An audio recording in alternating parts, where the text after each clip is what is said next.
दोस्तों, पिछले कुछ दिनों से आपको बार बार एक ही डर दिखाया जा रहा है कि अरब नाटो बनने जा रहा है।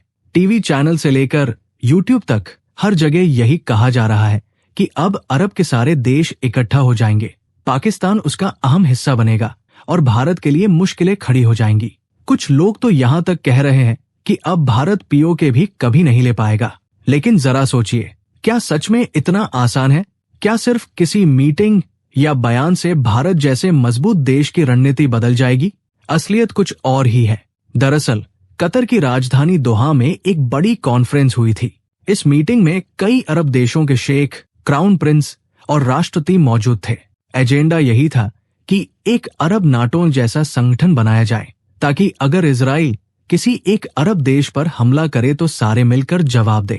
सुनने में बड़ा दमदार लगता है, लेकिन हकीकत में ये सिर्फ चर्चा रही, कोई ठोस कदम नहीं उठाया गया। अब यहाँ पर मजेदार बात यह है कि भारत के अंदर बैठे कुछ जियोपॉलिटिकल एक्सपर्ट्स इस पर ऐसे हल्ला मचा रहे हैं जैसे कल सुबह से ही अरब नाटो की फौज तैयार खड़ी हो जाएगी। जबकि हकीकत यह है कि अरब देशों के आपसी रिश्ते इतने जटिल हैं कि उनका एक मंच पर आना ही अपने आप में बड़ी चुनौती है। हर देश की अपनी पॉलिसी, अपने हित और अपनी मजबूरियां हैं। तो दोस्तों, आपको डरने की नहीं, समझदारी से सोचने की जरूरत है। भारत आज उस मुकाम पर है जहां हमें किसी भी डर फैलाने वाली खबर पर भरोसा करने से पहले ठहर कर उसकी असलियत समझनी चाहिए। दोस्तों, कहानी में ट्विस्ट यही से शुरू होता है। दोहा में अरब नाटो की मीटिंग जैसे ही शुरू हुई, माहौल ऐसा बन गया मानो अब कोई बड़ा फैसला होने ही वाला है। लेकिन सच क्या हुआ? आधे घंटे यानी सिर्फ 30 मिनट के अंदर मीटिंग हॉल खाली होने लगा। एक एक करके राष्ट्रपति और राजा मीटिंग छोड़कर अपने अपने देशों की फ्लाइट पकड़ते नजर आए। असल वजह थी इजिप्ट का प्रस्ताव। इजिप्ट ने कहा कि अगर अरब नाटो बनाना है तो हर देश को योगदान देना होगा। कोई पैसा दे, कोई हथियार, तो कोई अपनी सेना भेजे। सब मिलकर एक साझा फौज बनाएंगे। सुनने में अच्छा लग रहा था, लेकिन जैसे ही ये प्रस्ताव रखा गया, सबसे पहले कतर और यूएई ने इसे वीटो कर दिया। अब सवाल उठता है, कतर को सबसे ज्यादा फायदा था इस संगठन से, क्योंकि पिछले हफ्ते उसी पर हमला हुआ था। फिर उसने विरोध क्यों किया? वजह सीधी थी, क्योंकि प्रस्ताव इजिप्ट लाया था। अगर ये मान लिया जाता तो अरब नाटो की कमान इजिप्ट के हाथों में चली जाती। सऊदी, कतर और यूएई किसी भी हालत में ये बर्दाश्त नहीं कर सकते थे कि उनकी अगुवाई कोई और करे।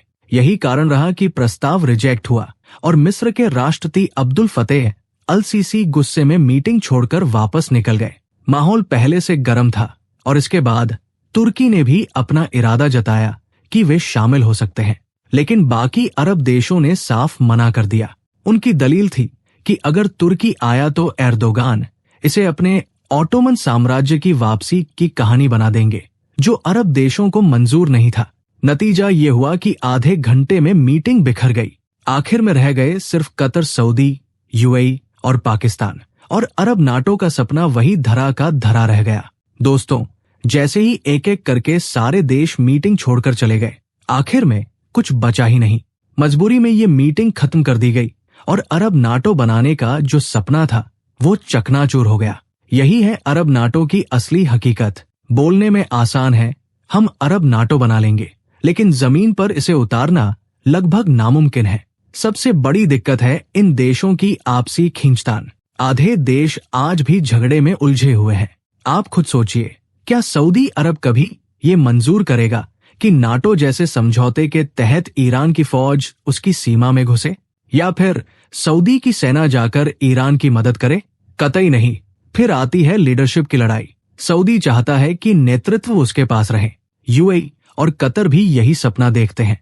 ईरान कहता है कि हमारी फौज सबसे बड़ी है, इसलिए कमान हमें मिलनी चाहिए। तुर्की अलग ही राग अलापता है। वो याद दिलाता है कि वो पहले से ही नाटो का सदस्य है, इसलिए सबसे सुरक्षित विकल्प वही है। इजिप्ट का दावा और अलग है। वो कहता है कि हम न्यूट्रल हैं। रूस, अमेरिका और अरब देशों सबके साथ हमारे अच्छे रिश्ते हैं, इसलिए कमान हमें मिलनी चाहिए। अब आप सोचिए, जब हर कोई खुद को लीडर बनाने पर अड़ा हो, तो क्या कभी एकजुट होकर कोई साझा सेना बनाई जा सकती है? यही वजह है कि अरब नाटो का ख्वाब सुनने में अच्छा लगता है, लेकिन असलियत में ये मुमकिन ही नहीं। और सबसे अहम बात, दुनिया की बड़ी ताकतें जैसे अमेरिका, रूस, चीन और यूरोप ये भी कभी नहीं चाहेंगी कि ऐसा कोई अरब नाटो बने। यहां तक कि भारत भी नहीं चाहेगा। सबके अपने अपने कारण हैं। फिलहाल बस इतना समझ लीजिए, अरब नाटो का सपना कागज पर है, हकीकत में नहीं। दोस्तों, अब जरा सोचिए, अरब नाटो बनने में सबसे बड़ी रुकावट कौन है? जवाब है दुनिया की 4 बड़ी ताकतें। इनमें भी अमेरिका का रोल सबसे अहम है। अगर अरब नाटो बन गया तो फिर अमेरिका की जरूरत ही क्या रह जाएगी अरब देशों को? आज की तारीख में अमेरिका के सैन्य बेस लगभग हर अरब देश में मौजूद है। इराक, कतर, कुवैत, सऊदी अरब, ओमान, बस ईरान को छोड़कर इन बेस से ही अमेरिका पूरे गल्फ को डोमिनेट करता है। अगर अरब नाटो बन गया तो अमेरिका को अपने बेस समेटने पड़ेंगे और ये सीधे सीधे उसकी हार मानी जाएगी। यही वजह है कि अमेरिका के रहते हुए अरब नाटो बनना नियर इम्पॉसिबल है। हाँ, पाकिस्तान और सऊदी के बीच हुए एग्रीमेंट ने इस मुद्दे को हाइप जरूर दी, मीडिया ने इसे बड़ा बना दिया, लेकिन हकीकत यह है कि वो समझौता एक डेड एग्रीमेंट है। आप खुद सोचिए, अगर कल भारत पाकिस्तान को सबक सिखा दे तो क्या सऊदी अरब उसे बचाने आएगा? क्या वो भारत जैसी न्यूक्लियर पावर और तेजी से बढ़ती आर्थिक ताकत से भिड़ने का रिस्क लेगा? बिल्कुल नहीं। भारत आज सिर्फ बड़ी इकॉनमी नहीं है, बल्कि आने वाले समय में और भी ताकतवर बनने जा रहा है। ऐसे में सऊदी अरब के लिए भारत से दुश्मनी लेना संभव ही नहीं। इसीलिए तो एग्रीमेंट के बाद भी सऊदी अरब ने 2 बार आधिकारिक तौर पर कहा कि भारत के साथ उसके रिश्ते बहुत मजबूत हैं और आगे और मजबूत होंगे। असल में ये डील सिर्फ दिखावे की है। सऊदी को भाड़े के सिपाही चाहिए थे और पाकिस्तान ने अपने लोगों को ये दिखाने के लिए शर्त डलवाई कि ये म्यूचुअल रिस्पेक्ट वाला समझौता है। हकीकत में सऊदी अपनी सुरक्षा के लिए पाकिस्तान का इस्तेमाल करेगा। यानी जो तस्वीर आपको डराने के लिए दिखाई जा रही थी, उसकी सच्चाई इससे बिल्कुल अलग है। दोस्तों, असलियत यही है कि अरब नाटो जैसी कोई चीज इस वक्त सिर्फ दिखाने भर की। हकीकत में सऊदी के लिए पाकिस्तान अब एक तरह से किराए की सेना बन चुका है, इससे ज्यादा कुछ भी नहीं।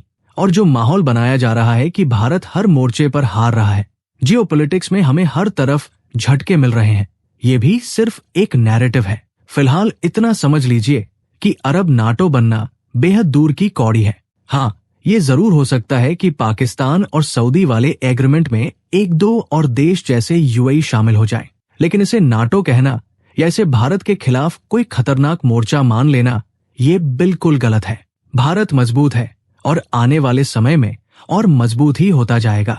दोस्तों, अगर आपको ये वीडियो पसंद आया हो और इससे आपकी सोच साफ हुई हो तो चैनल को अभी सब्सक्राइब कर लीजिए। बेल आइकन जरूर दबाएं ताकि ऐसी ही हर जरूरी और आंखें खोल देने वाली जानकारी आप तक सबसे पहले पहुंचे। जुड़े रहिए, साथ बढ़ते रहिए।